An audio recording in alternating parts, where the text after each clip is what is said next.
I'm Claire, 26 years old now. But back when I was 17, my life was ripped apart by someone who should have been family. My stepbrother Ryan, golden boy, master manipulator, framed me for drug dealing and shattered my future in a single, smug move. My scholarships? Gone. My reputation? Ruined. My mother? She believed him. I lost everything. But I didn't scream. I didn't fight. I disappeared. And for years, I waited, studied, watched, planned. Now? Ryan lives alone, jobless, paranoid, and disgraced. And the best part? I never touched him. I just built him a mirror. And let him destroy himself in it. Ryan lives in a one-bedroom apartment now, far from the sleek high-rise he used to post selfies from.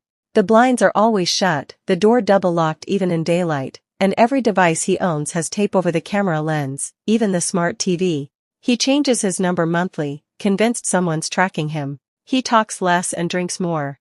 The once effortless charm he wore like a suit of armor is long gone. Now, people cross the street to avoid the jittery man mumbling to himself. He scrolls through job listings obsessively but never applies. Every HR email feels like a trap, every recruiter a setup. He doesn't know who leaked the recordings, who sent the files, or how his carefully curated empire collapsed in a matter of days. All he knows is that someone out there knows the truth about what he did. And that's enough to keep him awake at night, every creak in the floorboards, every ping of his phone, every stranger's glance like a ticking time bomb. Ryan's world didn't implode in a blaze, it rotted from the inside out. And as he sits alone, shrunken inside a shell of anxiety, he still doesn't realize the worst part. The person who did this never laid a finger on him. Before the paranoia, before the downfall, Ryan was untouchable. The kind of boy who walked into a room and made teachers smile, girls giggle, and parents whisper, he's going places. He was 2 years older than me, with the kind of blonde hair that always looked sun-kissed and a jawline sharp enough to land him on college brochures.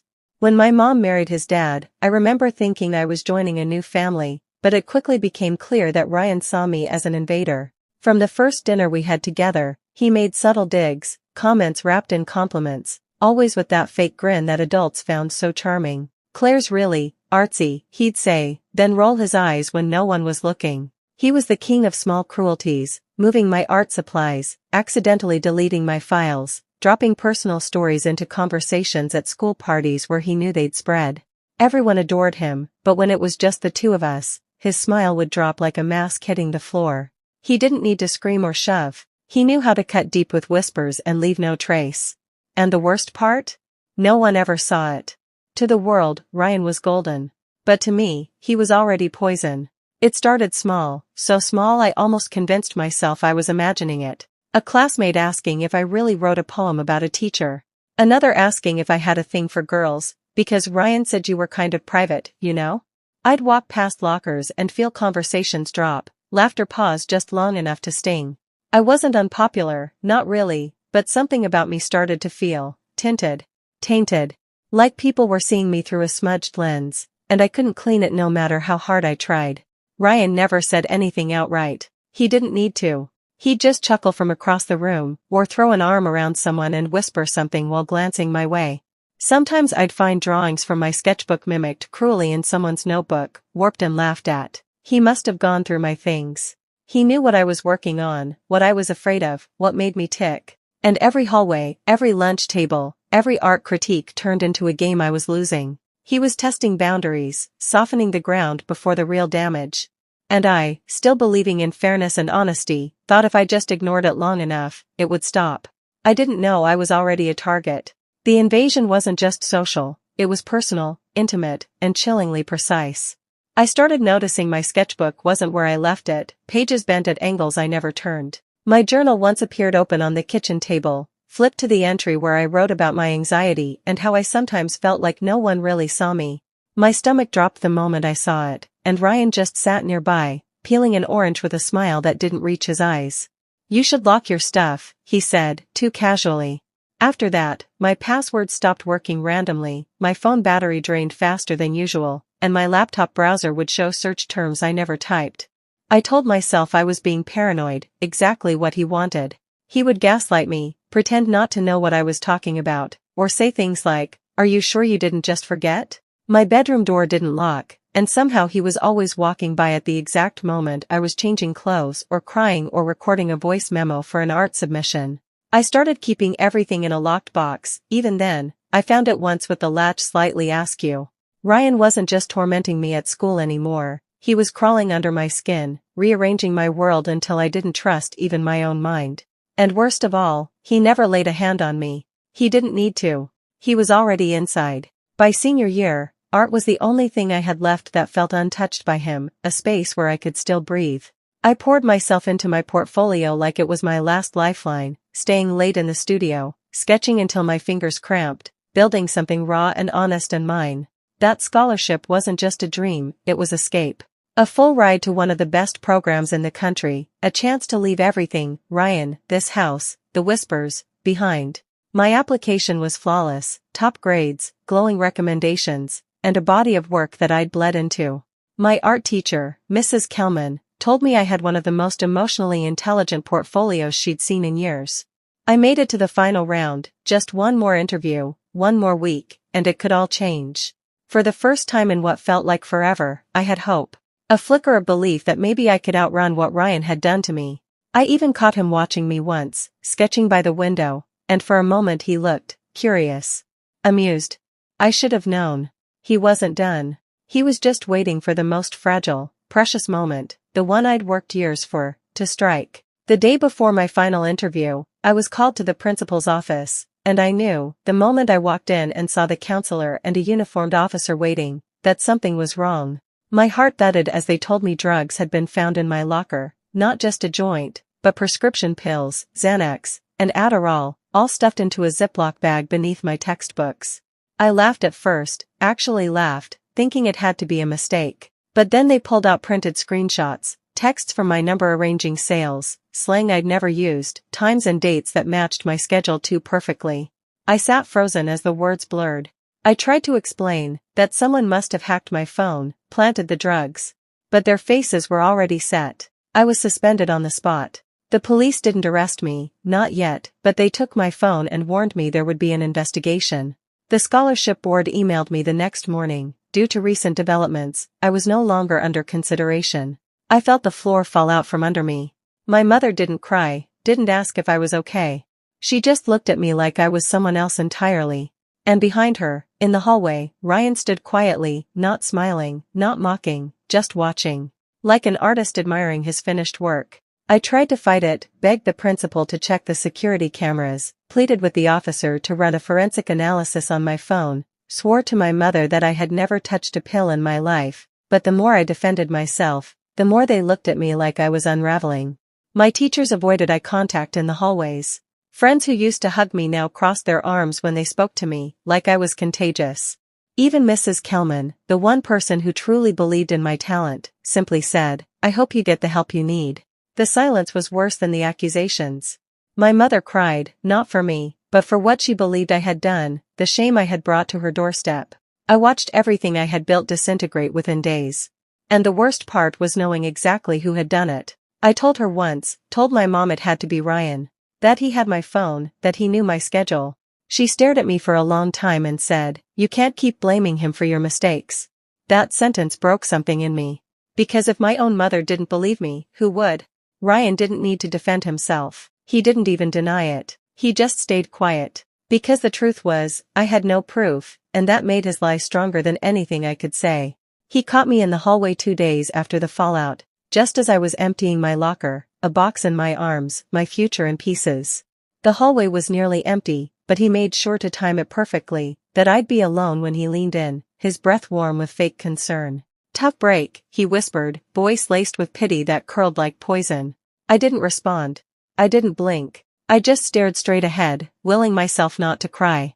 Then he chuckled, low, smug, like he couldn't help himself, and that was when I looked at him. He wasn't gloating. He wasn't taunting. He was satisfied. That slow, cruel smile he gave me in that moment said everything. He had done it. He had won. And I was too powerless, too voiceless, too alone to do a damn thing about it. That smirk followed me all the way home. It was in my dreams. It was there when I looked in the mirror and saw someone I barely recognized. It wasn't just that he had ruined me, it was that he wanted me to know he had done it, and that no one would ever believe me. And that was the moment I stopped trying to fix things. Because some things, I realized, aren't meant to be fixed. Some are meant to be burned to the ground, slowly, quietly, and with absolute precision.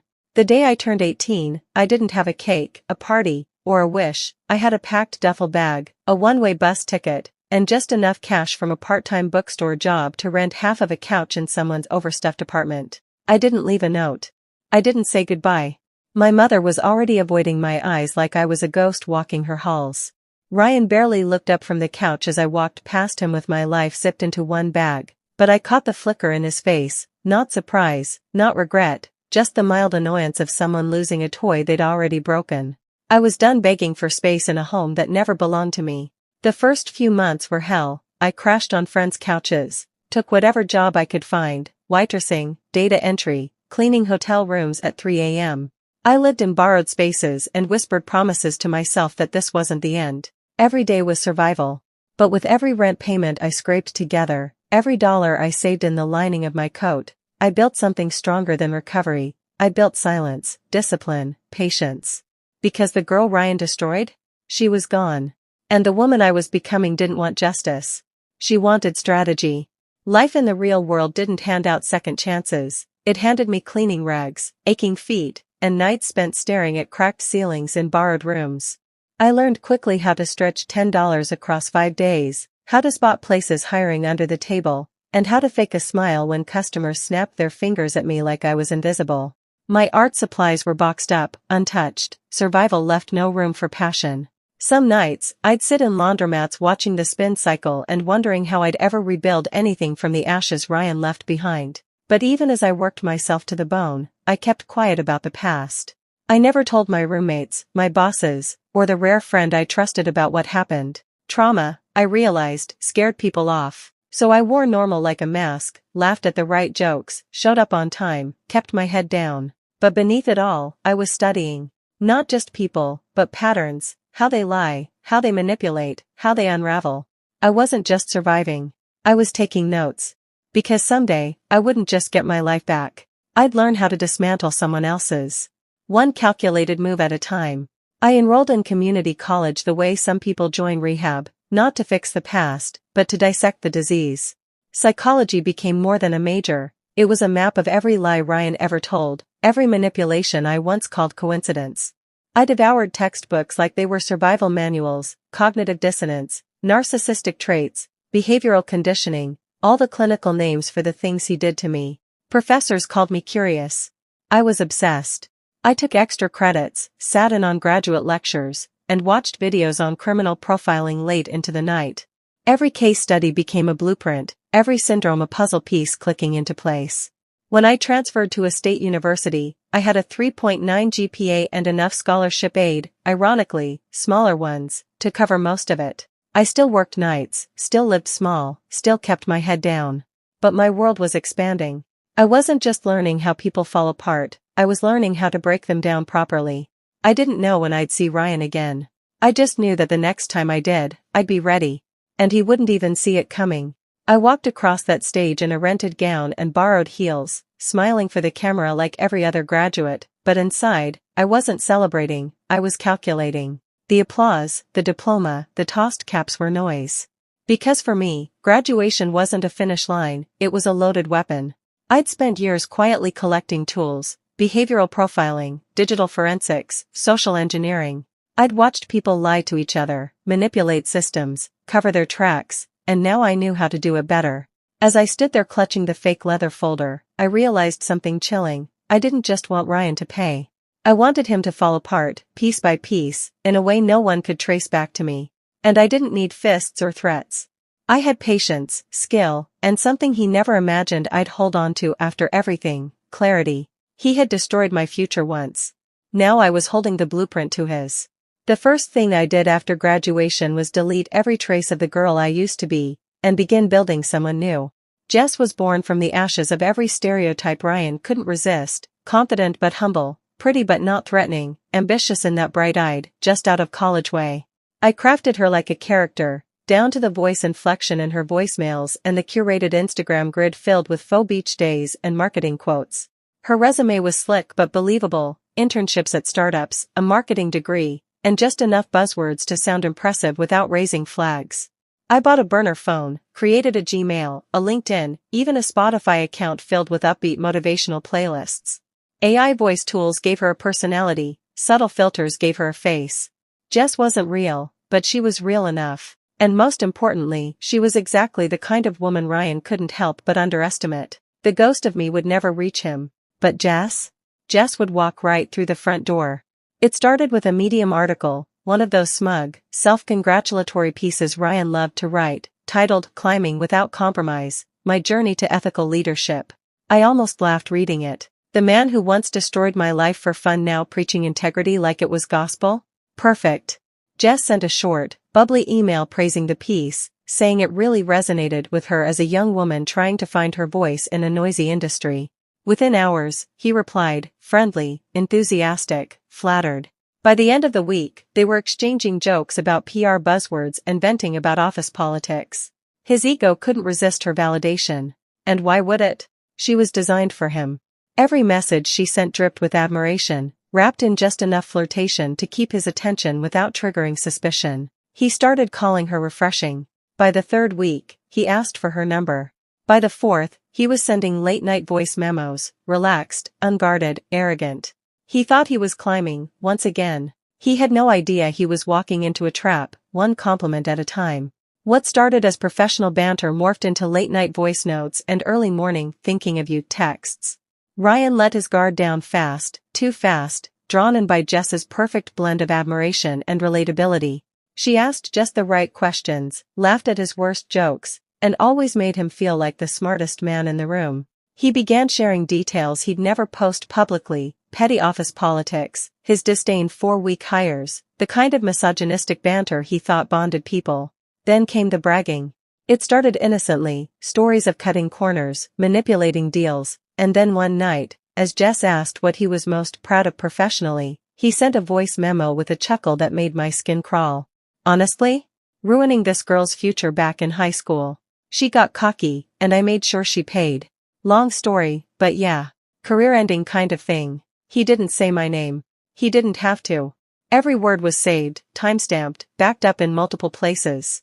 And still, he kept talking, never suspecting that the woman who once cried in front of him, shattered and abandoned, was now listening with a steady hand, and a record button. It was effortless, almost insulting how easy it was. I sent Ryan a playful message from Jess's email. Hey, I put together that brand audit template we talked about, tell me what you think. Attached was a sleek-looking Google Drive link, masked and harmless at first glance, but behind it? A custom-coded phishing trap designed to mirror a login screen. One click. That's all it took. He typed in his credentials like a good little puppet, probably thinking he was impressing Jess with quick feedback. Within minutes, I was inside his cloud backup, files, photos, call logs, message archives, even voice memos synced from his phone. The man who destroyed me had kept trophies, like he was proud of it. Screenshots of the fake texts he planted from my number. Pictures of the pills he stashed in my locker. Audio recordings of him and a friend laughing about how easily I crumbled. He saved them all in a folder named LOL_stash, like it was a private joke only he understood. But now the joke was mine. Because Ryan hadn't just clicked a link. He'd opened the door to his own destruction, and I was already inside, rewriting the narrative one file at a time. The folder opened with a silence that felt louder than any scream. Inside, every file was a blade, sharp, undeniable, and soaked in the arrogance of a man who never imagined he'd be caught. Screenshots of fake drug deals, perfectly timed to my class breaks. Text threads he'd faked, mimicking my voice, even using inside jokes we used to share as siblings. Photos of the pills, carefully staged beside my art supplies. He had labeled everything like it was a highlight reel, locker_drop1.png, texts_final2.jpg, claire_frame.wave. That last one? An audio clip of Ryan laughing with some guy I didn't recognize, retelling how easy it was to make me look guilty. She cried so hard, man. Like shaking. I almost felt bad. Almost. I sat there in the dark, listening to it all with numb fingers, my heart steady. Not broken, resolved. He hadn't just ruined my life, he documented it, preserved it like a trophy. And now, that arrogance was going to be the lever I used to pry his perfect world apart. One file. One email. One well-placed message at a time. I spent the next 48 hours assembling a digital bomb, clean, quiet, and precise. Every file was scrubbed of metadata, relabeled to match legal language, and packed into a password-protected zip folder titled Insurance.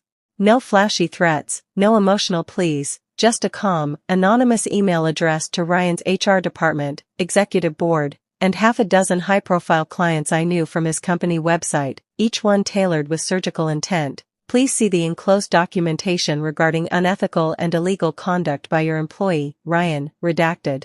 A secure download link. No sender. No signature. Just the truth, dressed in silence. I hit send with a calm I didn't recognize in myself. And then I waited. I didn't have to wait long. Within 24 hours, Ryan's LinkedIn went dark. By 48, the company issued a vague internal review statement. By 72, he was gone, wiped from their website, stripped from team photos, his name quietly removed from every project page. One client publicly dropped the firm, citing misalignment of values. The rest? They started whispering. His phone must have been on fire. And somewhere, Ryan, the golden boy who once built a fake crime scene to kill my future, was watching his own carefully constructed world turn to ash. All I did was show people who he really was. He did the rest. Once the corporate silence fell, the echoes started, soft at first, like a rumor brushing through hallways, but soon they grew louder, hungrier. The podcast episode was my next move, a carefully edited, anonymized audio clip of Ryan's smug confession, set against soft ambient music and released through a show that focused on workplace abuse and manipulation. It didn't mention his name directly, but it didn't have to. Reddit caught wind within hours. Twitter picked it up next. Listeners started connecting dots, matching voice clips, timelines, job titles. Someone uploaded a side-by-side comparison of his old Medium article and a line he said in the audio. A Reddit user posted, "This guy sounds exactly like Ryan, redacted, from, firm." Suddenly, Ryan wasn't just a disgraced executive, he was a story. A symbol of corporate rot. People who had worked with him began chiming in, recalling comments he made, deals he manipulated. It spiraled fast. By the end of the week, his name was dirt, not just in his city, but across forums and industry circles. The golden boy had become a cautionary tale. And all I did was hold up the mirror. The world saw the monster reflected in it, and recoiled. When Ryan finally surfaced again, it was in the form of a slick, overproduced video uploaded to his gutted social media accounts, a statement, he called it, carefully lit and rehearsed, where he apologized for past mistakes and claimed he was struggling with deep personal trauma at the time. He didn't name victims. He didn't admit to specifics.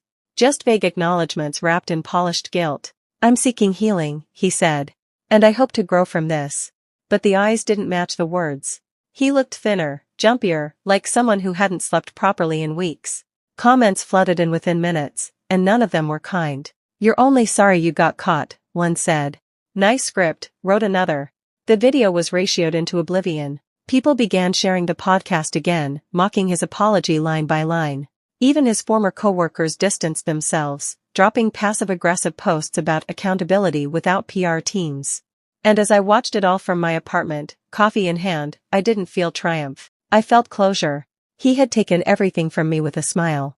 Now I was watching him try to apologize to a world that no longer cared to listen, and I didn't even have to lift a finger. Less than a week after the apology imploded, Ryan quietly disappeared. No more tweets, no posts, no public sightings, until a gossip site picked up a photo of him arriving at an upscale wellness retreat in the mountains, escorted by someone who looked suspiciously like a PR handler in hiking boots. The article framed it as a necessary step toward personal growth, quoting sources about how Ryan was taking time to reflect. But I knew the truth. This wasn't healing, it was hiding. A last-ditch attempt to outrun the digital wildfire consuming his name. The retreat offered tech detoxes, guided meditation, and structured emotional accountability, which sounded a lot like a place where rich people went to pretend consequences didn't exist. I imagined him sitting in a circle of strangers, holding a talking stick and lying through his teeth, trying to cry on command. The man who once controlled every room now reduced to a broken version of himself, trying to fix a mess he still didn't understand. And the irony? No one was even watching anymore. His spotlight had burned out. The only person still tracking his every move was me, not out of obsession, but out of satisfaction. Because retreating isn't healing. It's what people do right before they break. It was a Wednesday afternoon when the message came in, short, awkward, and so completely unexpected I had to reread it twice. Hey. I know it's been a long time. Ryan's going through something really hard. I thought you should know. No apology. No acknowledgement of the years she watched me unravel without asking why. Just concern for him. The same boy she once called good for me. I stared at the screen, numb, then amused. She had no idea what had happened, or maybe she did, and just didn't care to ask what came before the consequences. In her mind, he was still the golden son, just a little lost, a little fragile, worthy of sympathy and protection. I never replied. Not because I was angry, but because I didn't owe her anything. Not answers. Not closure. Not forgiveness. She had chosen her side when it mattered, and now, watching that choice rot from the inside, she wanted to open the door like nothing happened. But my silence was the only thing I had left to give her. She lost a daughter the day she let a monster grow under her roof, and I had no intention of helping her bury what was left of him. Ryan emerged from the retreat a quieter version of himself, not reborn, just diminished. Word got around, quietly, that he was back in the city but living in a temporary sublet, a one-bedroom in a fading building near the train tracks, far from the high-rise condo he used to brag about. He changed his number again. Deleted what remained of his social media. And while the firm had moved on and industry circles treated his name like poison, he walked through each day like a man wading through fog. No job offers. No friends dropping by. The occasional pity message from someone who hadn't read between the lines. He spent his time indoors, paranoid and twitchy, according to one neighbor who posted online about some guy who tapes over his laptop camera and checks the peephole 5 times an hour. I read it and smiled. Because that's what happens when someone builds their identity on illusion. Once the mask slips, there's nothing underneath but rot. Ryan hadn't just lost a job. He'd lost the story he told the world about who he was. Now he was just a man in a sublet, slowly unraveling, too afraid to leave and too broken to start again.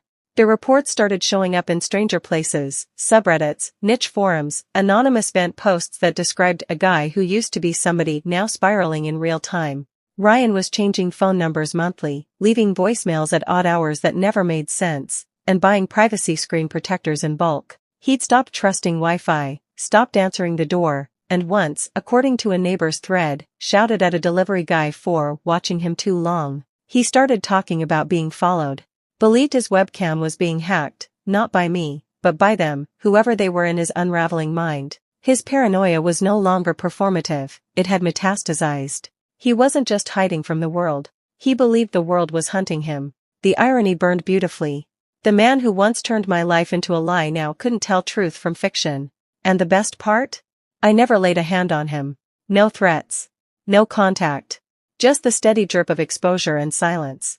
He did the rest to himself. Because people like Ryan don't survive in obscurity, without an audience, they rot. And he was disappearing, one forgotten login and unanswered call at a time. While Ryan spiraled, I thrived, quietly, deliberately, and invisibly. No one connected me to the scandal, because by the time it erupted, I was long gone from the version of myself he'd tried to bury. The girl in the high school yearbook? She didn't exist anymore. My name never appeared in the files. I never posted a word. No one ever asked where I'd gone after the incident, because no one had cared when I left. I moved cities. Changed my number. My real social media stayed private, locked down to a handful of trusted names. Even my LinkedIn was scrubbed clean, just vague job titles, no photos, nothing searchable. I had no digital fingerprints on Ryan's downfall. Not one. And the beauty of it?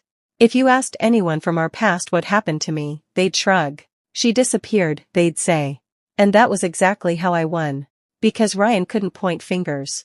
He didn't even know where to point. His enemy had vanished long ago. And in her place stood someone he never saw coming, because I didn't just rebuild myself. I erased the version of me he broke. I built my career the same way I built my revenge, quietly, intentionally, and without needing recognition. Behavioral analytics fit me like a second skin. I understood patterns, motives, and lies better than most people understood themselves. I started consulting for marketing firms, then crisis management teams, eventually landing long-term contracts that paid well and asked no invasive questions.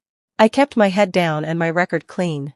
My name was never the loudest in the room, but the results spoke for themselves. I helped companies understand how people deceive, in data, in speech, in behavior. What they didn't know was that my expertise was born from surviving someone who had mastered manipulation, and destroying him with it. While Ryan flinched at every notification, I sat in glass offices with full autonomy, studying people like him. The charming ones, the liars, the users, and flagging them before they could rise too far. In another life, he might have hired someone like me. In this one, I was the reason he'd never work again. The email came on a rainy Thursday afternoon, subject line, "Congratulations on your graduate award." I opened it slowly, even though I already knew. The committee had chosen me for a full scholarship, tuition, living stipend, research grant, everything. The same kind of opportunity one once lost in a single day thanks to a boy who wanted to see me fall. But now? Now I had earned it back, not through sympathy or second chances, but through persistence, discipline, and a kind of silence that cut deeper than screaming ever could. I didn't cry when I read it. I just exhaled, slow, full, clean. For years, that dream had felt like a ghost trailing behind me, whispering all the things I could have been if I'd been believed. But ghosts don't scare me anymore. I became my own future. I hung the acceptance letter beside my desk, not as proof of revenge, but as evidence of return, of reclamation. The girl Ryan tried to erase had just been admitted to a program he wouldn't even qualify to observe. I almost didn't answer. The number was familiar but unmarked, like a ghost calling from a time I'd buried. But something in me paused, hovered, then picked up. It was my mother. Her voice was brittle this time, not angry, not cold, just worn thin, like she hadn't slept right in weeks. She asked how I was, said she'd been thinking about me. I didn't say much. I didn't need to. She eventually got to the point. Ryan wasn't doing well. He'd stopped talking to her, had started acting strange. Paranoid. Jittery. He thought people were watching him, hacking him, waiting for him to slip again. "He's not right anymore," she whispered, like admitting it too loudly would make it more real. There was something else in her voice this time, not just worry, but maybe guilt. A late, sour realization that the boy she defended wasn't a victim but a weapon, and she let him stay loaded for years. She didn't apologize. Not directly. But I heard it in the cracks between her words. And when she asked if I'd ever talked to Ryan, just to help him through this, I said nothing. I let the silence stretch until it hurt. Then I hung up. Because her regret wasn't mine to comfort, and Ryan's madness wasn't mine to mend. The beauty of it all was this: I never laid a hand on him. Never sent a threat. Never left a trace. I didn't even break a law. Every move I made was surgical, digital footprints erased, files forwarded anonymously, recordings shared through public forums without attribution. I'd learned from the best, Ryan himself. I let him teach me how liars operate, how abusers cover their tracks, how manipulators turn people into puppets. Then I turned that knowledge into a mirror, held it up, tilted just right, and let the truth do the damage. People always assume revenge requires rage, but mine ran colder than that. I stayed clean. While Ryan ranted to empty walls and smeared tape over every lens he could find, I kept my name off everything. While he grasped for explanations, I smiled at interviews, sipped coffee in peace, and answered emails with nothing but confidence. His world fell apart under the weight of his own secrets. I just made sure someone opened the box. And through it all, no one ever suspected the quiet girl who vanished after high school. Because people like Ryan forget the quiet ones. Until we rewrite the ending. Sometimes I wonder if he sees me when he looks in the mirror, not my face, but the echo of everything he tried to erase. Maybe he hears my voice in the silence, in the static between calls that never come, in the brief flickers of screens he no longer trusts. But that's the thing about people like Ryan, they never believe the end is real until they're standing in it. He used to walk through the world like he owned it, like consequences were for other people. Now? He flinches at shadows, second-guesses reality, lives behind drawn curtains and burner phones. And me? I'm still not in the story. No one whispers my name. No one suspects the quiet girl with a calm smile and a lockdown resume. I live in peace now, no rage, no vengeance left, just clarity. Because in the end, I didn't destroy him. He did that all by himself. I just held up the mirror. And watched him drown in it.